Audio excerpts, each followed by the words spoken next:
Olá, bem-vindos ao nosso Boa Noite Investidor. Hoje, sexta-feira, 23 de agosto. Como tal, fazemos um resumo de como foi a semana aqui no exterior, na economia, na política, e você encontra um texto associado a esse vídeo que tem maior conteúdo de detalhes. Como estávamos prevendo em nosso resumo da semana anterior, os mercados de risco possuíram grande volatilidade ao longo dessa semana, alternância de sinal nos períodos analisados, ainda como consequência da preocupação dos investidores no mundo com a desaceleração econômica global e a postura dos principais bancos centrais em relação à política monetária e todas as confusões em diferentes países. Aqui, nossa avaliação é que andamos positivamente no que tange ao lado político, apesar de algumas falas do presidente Bolsonaro trazendo grande constrangimento na imprensa.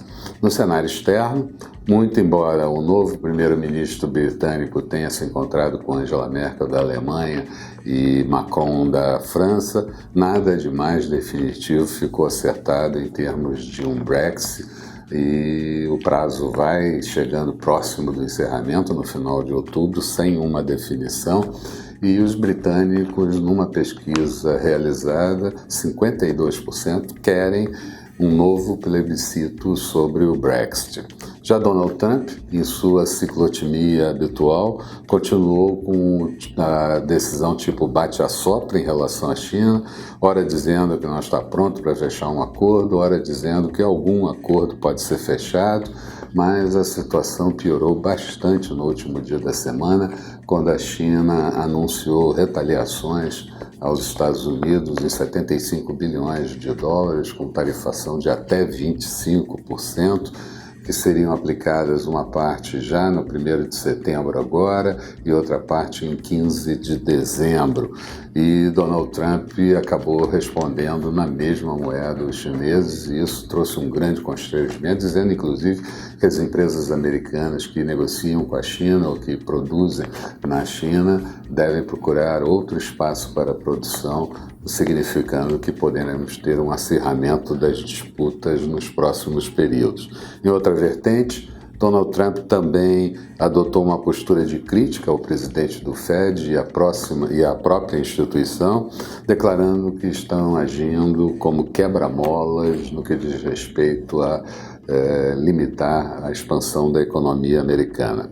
Na Itália, o primeiro-ministro Conte renunciou ao cargo e criticou o vice-primeiro-ministro Matteo Salvini como causador do caos e também de tentar antecipar eleições que devem ser efetivamente antecipadas. E não podemos esquecer a crise aqui dos nossos vizinhos na Argentina, agravada pela renúncia do ministro da Economia e, com isso, fragilizando ainda mais o presidente Macri e dando espaço para que o grupo de Cristina Kirchner e Via Fernandes possa assumir novamente a presidência do país. Na economia, a Argentina fez ao longo do período alguns leilões de dólares de suas reservas e também lançou títulos LELIQ com taxa de juros muito próxima de 75%. Uma boa parte desses transtornos da Argentina acabaram vindo para o Brasil por investidores de lá não conseguirem arrumar liquidez na saída mais rápida, e a porta que se escancara, a porta que se abre, é de um mercado muito maior, que é o mercado brasileiro, para saídas rápidas. Então, sofremos também o impacto da Argentina. Na Alemanha, o ministro das Finanças disse que o governo tem força para conter a crise, mas os indicadores de conjuntura por lá continuam se desacelerando e a inflação da Alemanha, medida pelo PPI no mês de julho, anualizada, ficou em apenas 1,1%, muito longe da expectativa de meta de inflação por lá. Falando de zona do euro, a confiança do consumidor caiu em agosto para menos 7,1 pontos, pior que o previsto, que era 6,8 pontos, derrubando as bolsas da região num determinado pregão. Enquanto isso, os investidores ficam no aguardo da decisão do Banco Central Europeu sobre maior flexibilização, que deve acontecer na próxima reunião do mês de setembro. Aliás, Foi divulgada na semana a ata da última reunião do Banco Central Europeu, deixando claro que os dirigentes concordam com a postura acomodatícia da política monetária por um período ainda prolongado e que o pacote pode incluir a redução de juros e mais compra de ativos. Entendem que a desaceleração econômica global deve ser mais longa do que imaginavam. Nos Estados Unidos, poucos indicadores foram divulgados no início da semana. Saiu as vendas de imóveis usados, cresceram 2,5% no mês de julho. O índice PMI da atividade industrial caiu para 49,9 pontos, ali na fronteira de 50 pontos, que faz a contração ou a aceleração da economia. O índice de indicadores antecedentes do Conference Board teve uma alta de 0,5 ponto percentual, a atividade industrial de Kansas em queda para menos 6 pontos, vindo de anterior em menos 1 ponto.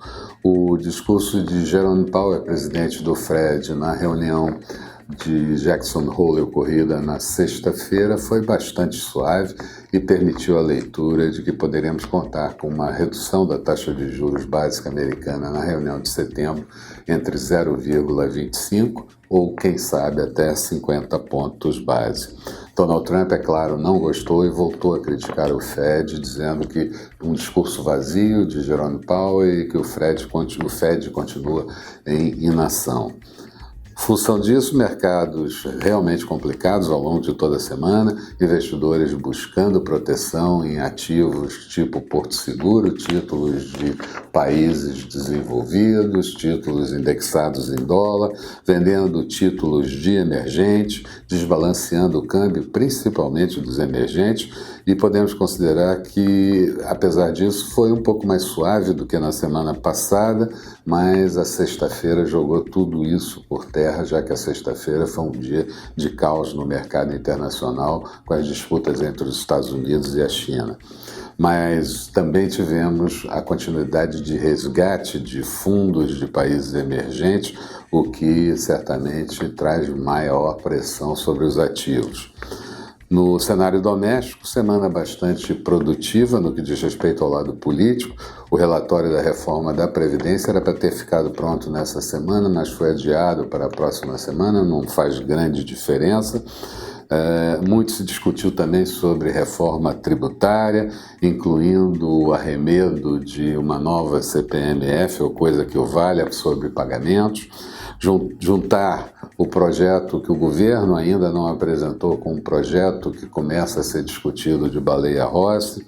O Senado aprovou a MP da Liberdade Econômica, que certamente vai trazer maior produtividade, mas não aprovou trabalho no domingo, que pode vir para o projeto depois, projeto de lei, PL, e o STF seguiu julgando a validade da Lei de Responsabilidade Fiscal e o governo começou já a divulgar o que pretende fazer com a redução do tamanho do Estado e o programa de privatização. Mas esse programa de privatizações, o PPI, como nós chamamos de Programa de Parcerias de Investimento, não será tão simples nem tão rápido. Coisas como o Correio podem ser privatizadas em 2 ou 3 anos, a Eletrobras é um pouco mais fácil, pode ser privatizada um pouco mais cedo, mas ainda com participação expressiva do governo. E chegou-se mesmo a falar de Petrobras, que poderia ser privatizada até 2022, mas isso parece muito difícil de acontecer nesse governo. Apesar disso, a postura foi bem interpretada pelos investidores e essas ações envolvidas tiveram, na sessão da última quarta-feira, uma boa valorização com as ações da Petrobras e as ações da Eletrobras. O comportamento volátil de commodities no mercado internacional produziu efeito na precificação de ações de ativos relacionados com isso e tivemos pressão forte sobre o câmbio, como nós vemos aqui, uma valorização grande, mesmo com o Banco Central vendendo dólares à vista. Em 3 dias já vendeu 1,3 bilhão de dólares, mas também fez operação simultânea de swap cambial reverso, o que não mexe com as reservas brasileiras. Os investidores estrangeiros seguiram retirando recursos da Bovespa até o dia 21 de agosto. Já tinham saído 10,5 bilhões de reais e no ano já chegamos aos 21 bilhões de reais de fluxo negativo. Na economia, pesquisa Focus veio sem maiores problemas, veio tranquila, mais até para positiva, e a prévia da inflação oficial medida pelo IPCA 15 veio com pequena alta de 0,08% no mês e acumulando no ano 2,51%. Resumo da semana: Bovespa terminou a semana em queda de 2,3%, índice já novamente em 97.667 pontos. No último dia da semana, uma queda de 2,34%. Dow Jones na semana perdeu 0,99%, Nasdaq em queda de 1,83%. Dólar fechou a semana cotado a R$ 4,12, uma valorização de 2,36% e no último dia da semana, valorização de 1,14%. Falando um pouco das perspectivas para o próximo período, o grande problema é dimensionar o que pode acontecer com a avaliação, para avaliar o que foi discutido ao longo do final de semana na reunião de Jackson Hole e como isso irá repercutir junto à precificação dos ativos dos diferentes segmentos de mercado internacional e local, principalmente em países emergentes. Por trás de tudo está a clara preocupação com a desaceleração econômica global e o que isso pode causar para os países emergentes, principalmente daqueles desequilibrados e endividados. O Brasil não está imune a isso e ainda carrega o fato de ter mercados líquidos e, portanto, pode sofrer maior pressão vendedora. A situação parece agravar mais ainda com as retaliações entre os Estados Unidos e a China anunciadas na última sexta-feira e trazendo consequência nefasta para o comércio internacional, câmbio, juros e precificação de ativos. Além disso, seguem refletindo os temores com relação ao Brexit sem definição, as relações comerciais entre China e Estados Unidos, que facilmente podem sair do controle para uma guerra comercial, os problemas de desgoverno na Itália e tudo isso, claro, mexe com o câmbio, afeta as commodities, juros e agrega insegurança no mercado acionário. Aqui, se fosse possível segregar os problemas globais, diríamos que o quadro político é bastante animador no que diz respeito à aprovação de reformas, a motivação do Congresso Nacional para fazer isso, não sabemos até que ponto, mas existe uma motivação para fazer as reformas e colocar o país novamente nos eixos, mas vamos precisar também de uma acomodação no mercado internacional, redução da tensão para que os investidores possam vislumbrar um pouco mais claro o horizonte. Do ponto de vista da análise técnica, eu diria que seria importante não perder o patamar do fechamento da última sexta-feira, ali ao redor dos 97.600 pontos, e do lado otimista teríamos novamente que buscar o patamar dos 101.400 pontos para que o mercado possa ganhar maior tração. Eram essas as considerações que eu gostaria de fazer. Um bom final de semana a todos e eu espero vocês aqui na próxima segunda-feira com o nosso Bom Dia Investidor bem cedinho. Até lá!